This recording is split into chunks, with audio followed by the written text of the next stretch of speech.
everyone, welcome to the channel Commerce Aloki Zone. Today we are going to start economics. So starting from the macroeconomics, choosing the toughest chapter for you all, that is the theory of income and employment.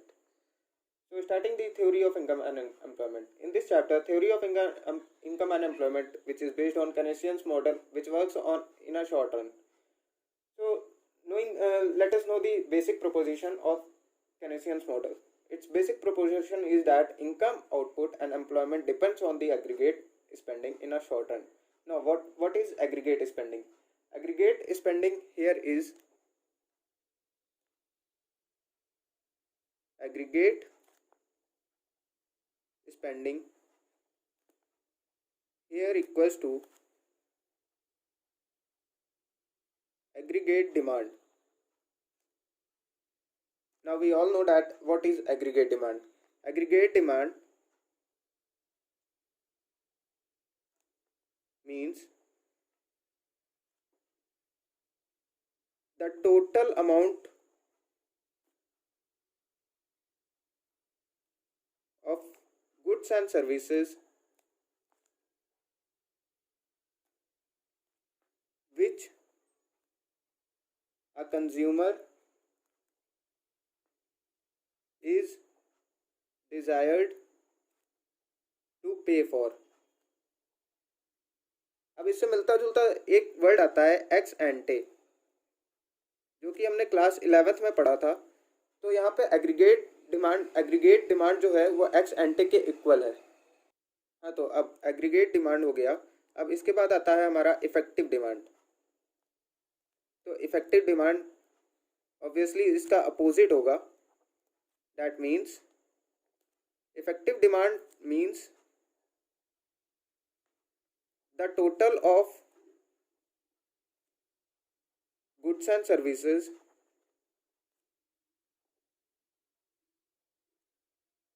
which a consumer has actually purchased. मतलब कि पहले उसने desire किया, फिर उसने खरीद भी लिया. और इससे मिलता जुलता वर्ड आता है हमारे पास एक्सपोस्ट. एक्सपोस्ट नाम से ही पता चलता है कि फाइनली परचेज्ड. ये भी हमने क्लास 11th में पढ़ा था. तो अब हम यहाँ पे हमारा काम है एग्रीगेट डिमांड का. एग्रीगेट डिमांड का काम है यहाँ पे. तो हम इसके कंपोनेंट्स जानते हैं. एग्रीगेट डिमांड या फिर एग्रीगेट स्पेंडिंग या फिर कहें एग्रीगेट एक्सपेंडिचर, ये तीनों वर्ड्स एक ही जैसे हैं, मतलब मीनिंग सेम है. तो हम यहाँ पे लिख लेते हैं aggregate demand equals to aggregate expenditure equals to aggregate spending. Spending और एक्सपेंडिचर एक ही जैसा हो गया, तो ये इक्वल ही होगा. तो अब हम यहाँ पे देखते हैं A E equals to C plus I plus G plus X minus M. Here A E मैंने अभी आपको बताया एग्रीगेट एक्सपेंडिचर या aggregate demand. C here refers to consumption by households. Households यहाँ पे आते हैं individuals. And I here refers for the investment from the firms. Investment from the firms. And G here refers for the government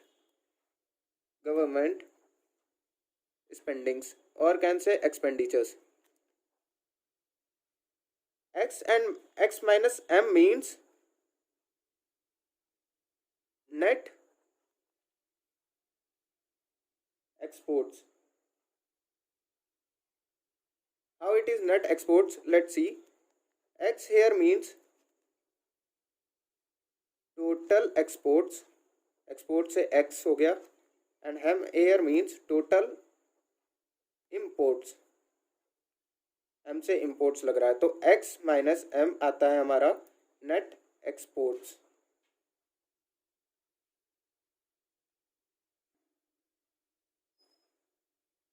तो M is equals to total imports and X is equals to total exports. So हमारे यहाँ पे आ गया X minus M net exports, जो कि यहाँ पे था. तो अब मैंने आपको बता दिया है aggregate demand, aggregate expenditure and aggregate demand के कंपोनेंट्स। तो अब हम इससे अवेयर ऑफ हो गए हैं। तो अब हम जानेंगे कि केनेसियन थ्योरी में हमें क्या पढ़ना है।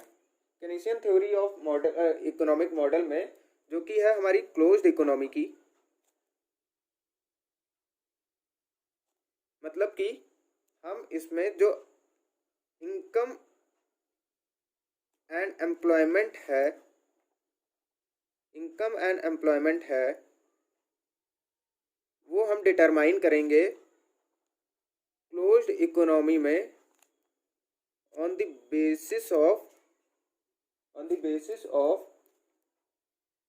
Consumption and investment only.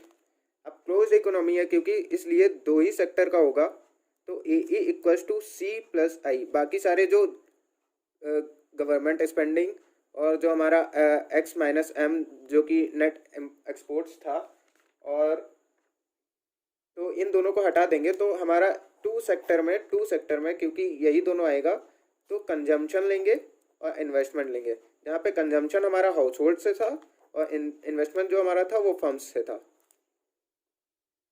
तो अब हम जानते हैं यहाँ पे कंजम्पशन मीन्स क्या होता है। कंजम्पशन हाउस होल्ड करेंगे तो, लेकिन कंजम्पशन के कंपोनेंट्स क्या होंगे। कंजम्पशन के कंपोनेंट्स जैसे कि होंगे जो हाउस होल्ड एक्सपेंडिचर करेगा, जैसे कि डेली नीड्स हो गए, या फिर जो day to day regular basis पे वो जो भी एक्सपेंडिचर करेगा वो सब कंजम्पशन में आएगा। मतलब कि जो भी वो स्पेंड करेगा अपने कंजम्पशन के लिए, वो सब expenditure daily expenditure from house holds आएगा। और इन्वेस्टमेंट इंपॉर्टेंट है। इन्वेस्टमेंट में क्या आएगा, इन्वेस्टमेंट फ्रॉम फर्म्स होता ही है।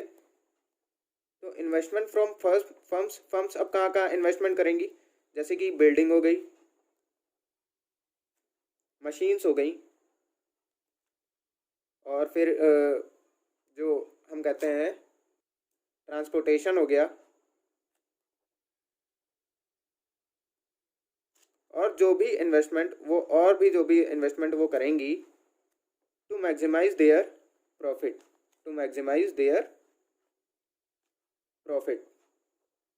तो ये हमारा इन्वेस्टमेंट हो गया। तो ए इक्वल्स टू सी प्लस आई, ये हमें लेके चलना है लास्ट तक। तो ए हमें लेके चलना है is equals to C plus I to the last. आखिरी तक हमें इसी के बेसिस पे पूरा चैप्टर पढ़ना होगा। तो नेक्स्ट टॉपिक हमारा है consumption function.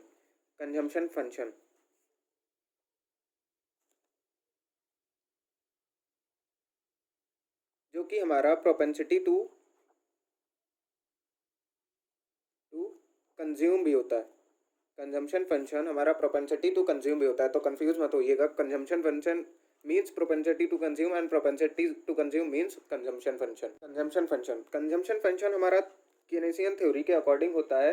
Consumption function means, और can say consumption function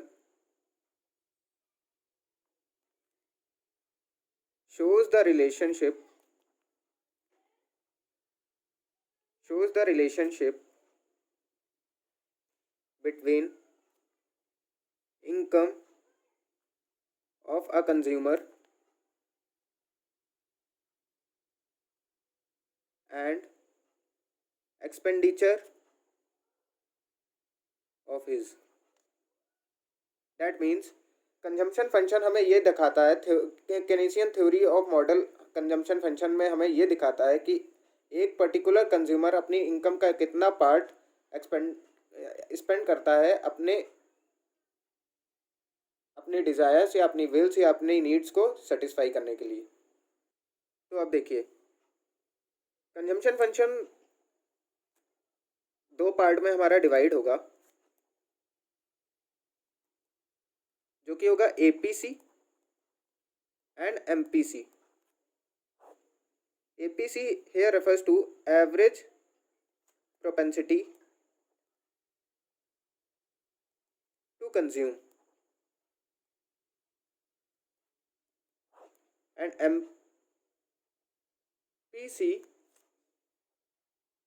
here refers to marginal propensity to consume. अब दोनों में डिफरेंस क्या है? तो देखिए एपीसी एवरेज, तो एपीसी क्या होता है? तो APC here refers to the average propensity to consume, that means the part of income which a consumer wants to devote to his consumption।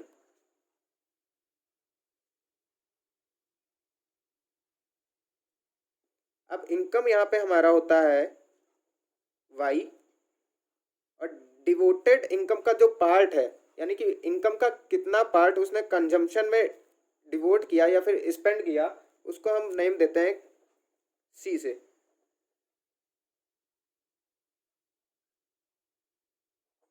तो यहाँ पे एपीसी, अब जो कि कंजम्पशन हमारा कम ही होगा इनकम से, तो सी अपॉन वाई हो जाता है। APC is equal to C upon Y, और यहाँ पे सी हमारा है कंजम्पशन और वाई हमारा है यहाँ पे इनकम। तो एवरेज प्रोपेंसिटी टू कंज्यूम क्या हुआ? In part of income which is devoted to the expenditure to satisfy one's needs और वंस वांट्स। तो APC is equals to C upon Y. We can say that APC shows the relationship, or can say that is the ratio between the consumption to the income of a consumer. तो अब APC को हम एक example से देखेंगे। APC अब हम जानते हैं APC is equals to C upon Y होता है। तो एक एग्जांपल ले लेते हैं। कंजम्पशन मान लीजिए हमारा है ₹900, और जो इनकम थी वो थी ₹1000। तो कंजम्पशन हमारा 900 है और इनकम है 1000, सी एंड वाई। तो अब एपीसी जानते हैं क्या होगा? APC is equal to C upon Y होता है। तो 900 upon 1000 that will be equal to 0.9, that will be equal to 0.9। तो हमारी यहाँ पे एपीसी आ गई 0.9। तो अब हम यहाँ पे कह सकते हैं जब हमारी 1000 इनकम होगी और 900 कंजम्पशन होगा, तो हमारी एवरेज प्रोपेंसिटी टू कंज्यूम होगी 0.9। The level will B 0.9। तो अब अगले पार्ट में हम देखेंगे एमपीसी। एमपीसी, अब एवरेज प्रोपेंसिटी कंज्यूम में एपीसी का मतलब था एवरेज प्रोपेंसिटी टू कंज्यूम, तो इसमें एमपीसी का मतलब होगा मार्जिनल प्रोपेंसिटी टू कंज्यूम। अब मार्जिनल प्रोपेंसिटी टू कंज्यूम क्या होता है? मार्जिनल प्रोपेंसिटी टू कंज्यूम बिल्कुल एपीसी की तरह है, बस इसमें चेंज होता है। अब जैसे कि कंजम्पशन में जो चेंज होगा वो हम डिनोट करेंगे डेल्टा सी से, और इनकम में जो चेंज होगा वो डिनोट करेंगे डेल्टा वाई से। ये हम पहले भी जानते हैं, जो चेंज होता है वो डेल्टा से यहाँ पे रिप्रेजेंट किया जाता है। Delta means change. तो यहाँ पे हम देखेंगे M P C is equals to delta C upon delta Y, that will be equal to change in consumption upon change in income. तो यहाँ पे हम कह सकते हैं M P C is equals to delta C upon delta Y, और M P C shows the relationship between the change in consumption to the change in income, और M P C is the ratio between ratio of change in consumption to the change in income. अब M P C को भी हम एक example से देख लेते हैं। M P C example of M P C. मान लीजिए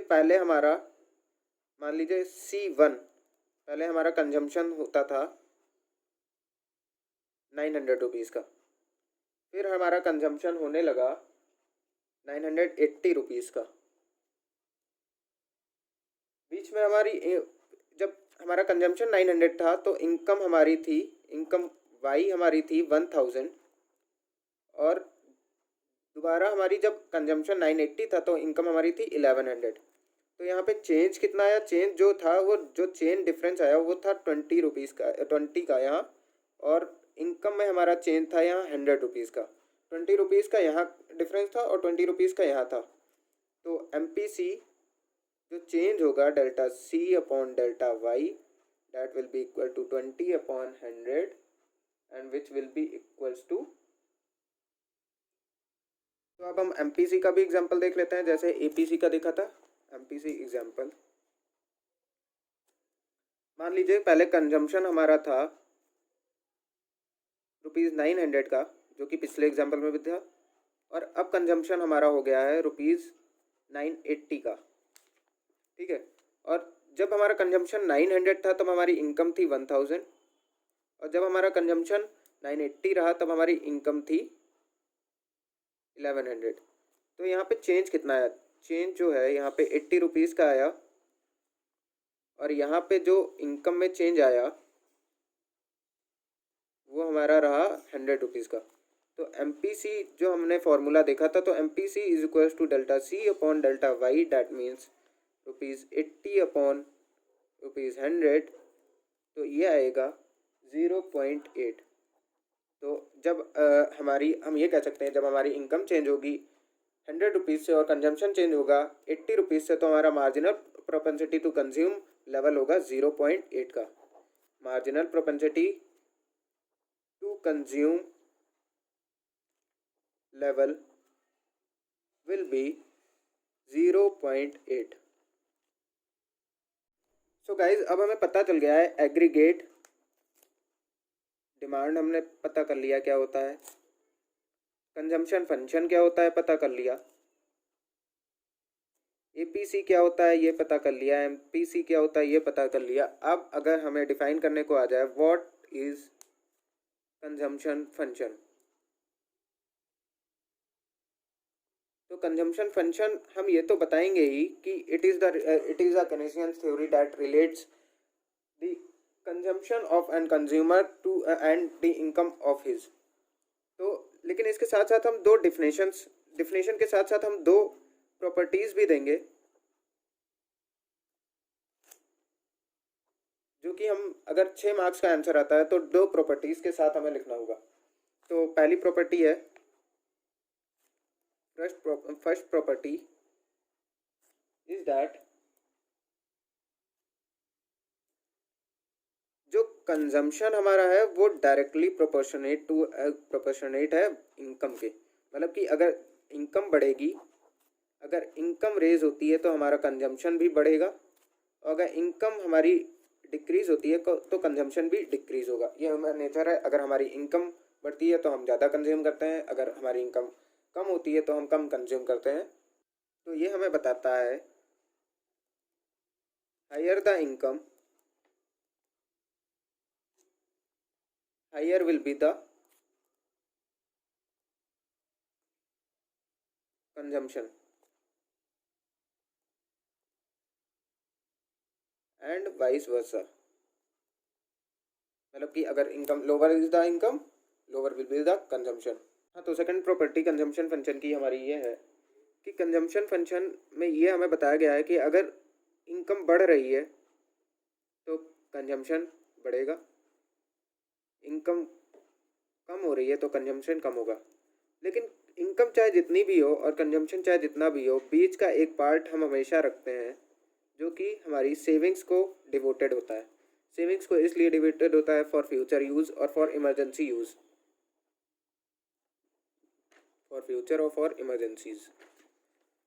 तो हमें ये पता चलता है यहाँ से कि a part of income will always be devoted to savings. That means we will not spend our all income in our consumption.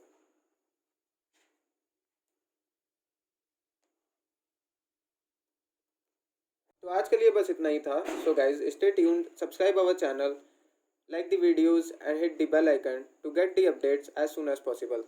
Thank you.